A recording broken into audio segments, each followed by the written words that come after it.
Hi everyone, thank you so much for clicking this video.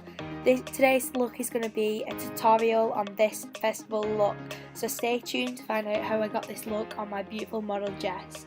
Thanks for watching. The first thing I did was take the Freedom Brow Pomade in Soft Brown. I don't think you can get this pomade anymore in Superdrug, but there is the Revolution Brow Pomade which is exactly the same thing for £6, so you can pick that up. That's on a Spectrum angled brush and I'm just underlining the brow.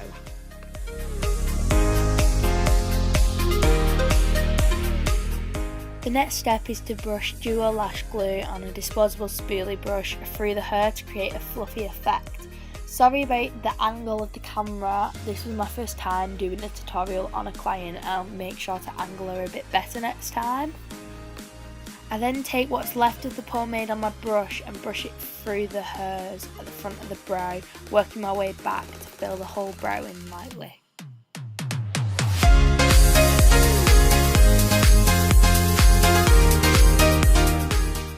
I extend the tail of the brow further out than it needs to be.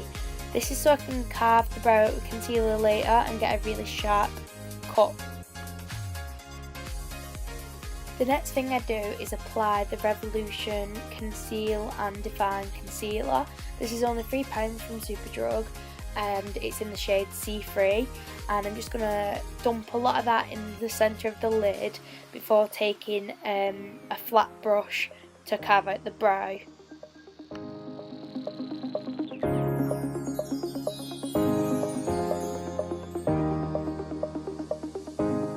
Once you have the concealer cut sharply, pat down onto the lid to blend the concealer base in, but don't set it with a powder so that it remains tacky for the shadows, so that it picks up a lot of the pigment.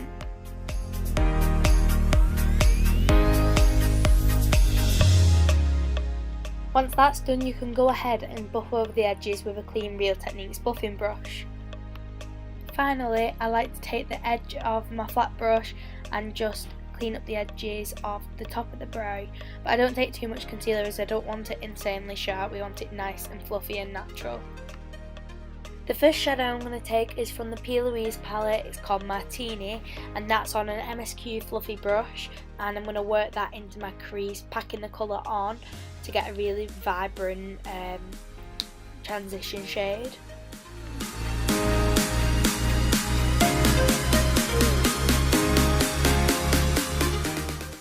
Next, on this tiny blending brush from MSQ, I'm taking the dark purple shade from the PLOUISE palette and I'm pushing that lower down into my crease, but high enough so that when I cut the crease you will still be able to see the shade. It's just not completely covering Martini, if that makes sense.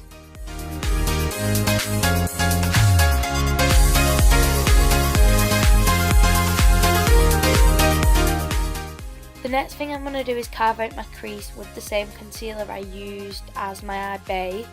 I'm not using sad motions, I'm just simply dragging down to create a clean base. Sorry if I kind of changed between eyes and that from here, just because I got some kind of awkward angles with each eye, so I'm trying to show you in the best way, so I might skip from one side to the other. Next, I'm blending Martini into the concealer so that I don't have any harsh lines.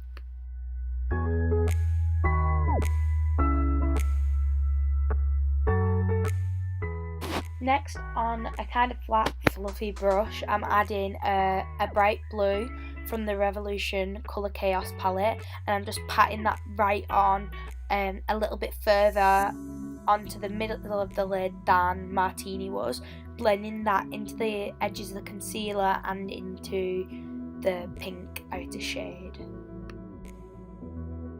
On the same brush, I'm using a green from the Morphe 35C palette to bring it even further in and make a really colourful gradient into blue into green, and then we're going to have some glittery pigment right at the inner corner.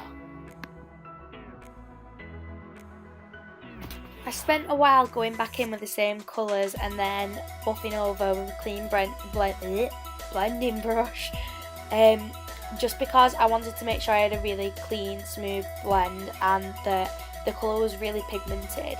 and I think you've got to put a bit of time and effort in to get that kind of clean blend that you want.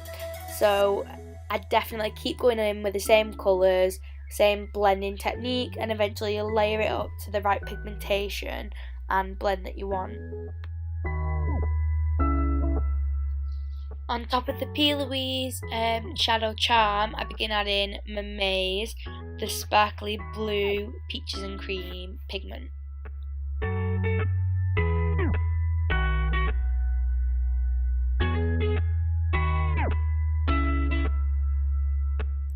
Be sure to blend your pigment into your shadows and make sure you don't lose that green or that blue when you add the pigment.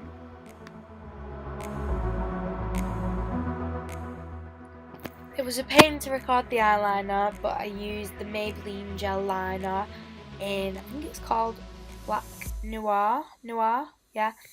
I used the Maybelline gel liner in Noir, and I took the same angle brush that I used to do the brows. First I just lined along the base of the eye, asking Jess to look in the opposite direction when I did her in a corner to make it a bit easier, and I made sure I had that base eyeliner on both eyes before I started my wing. So when you do eyeliner, it's important to ask your client to look forward while you draw the line of the wing, and then get them to look down while you connect it to your base liner, and then you can kind of work on extending the tail if you want it thicker or thinner, things like that. So it takes a bit of practice and getting used to. Even I'm not a genius at eyeliner, so make sure you practice on yourself and on your clients, or well, don't do an Amy Winehouse on your clients, but on models, and then you'll be able to perfect it.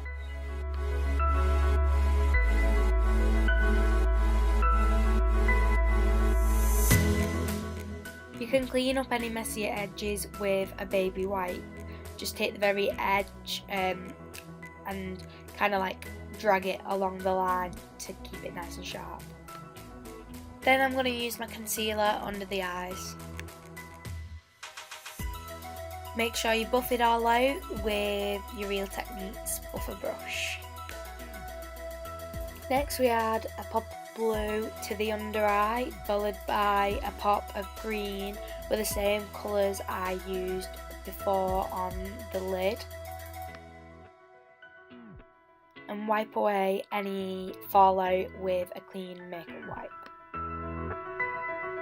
I always prep the skin with some sort of illuminator to make the highlight pop.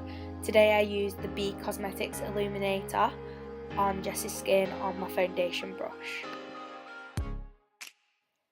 I used the Maybelline 24-hour foundation on Jess's skin. This is my favourite foundation ever, and it's only £10. So first I applied the foundation with a flat brush, but now I'm using a big fluffy brush to actually blend the foundation into the skin, using patting motions and then the slightest kind of swirling motions in places where I need the extra bit of blending. I don't want to ruin like my under eye and the top of my brow, so I take a smaller blending brush in those areas where I'm being careful not to ruin all the hard work I've already done. This way I don't smudge anything or move anything around. Next I'm taking MAC Mineralize Skin Finish in Dark Tan as my bronzer on an angled spectrum brush, and I'm just placing and blending as I go along, adding more product until I have a really nice bronzed look. Then I'm taking my favourite little bargain, the Primark pressed powder, in the areas that are shiny and shouldn't be shiny, like the sides of the nose. I use the Anastasia Sun Dip Glow Kit in the shade Summer. This is my favourite glow kit and I love every single highlighter in there, but Summer has to be the nicest. It's like a golden glow.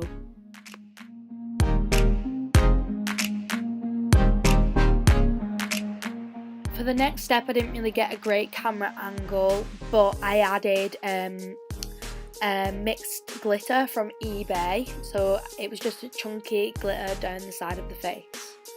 I also used my duo glue to stick these eBay gems down. The camera cut out when I was applying the lipstick Huda Beauty Girlfriend, but this is me applying the gloss. The lip gloss is £2, it was another Primark deal. I'm not sure what shade it's in, but it's like a really nice nudie colour and it smells like butterscotch. The lashes I'm applying are MOLLIE Cosmetics MCM 22, I think.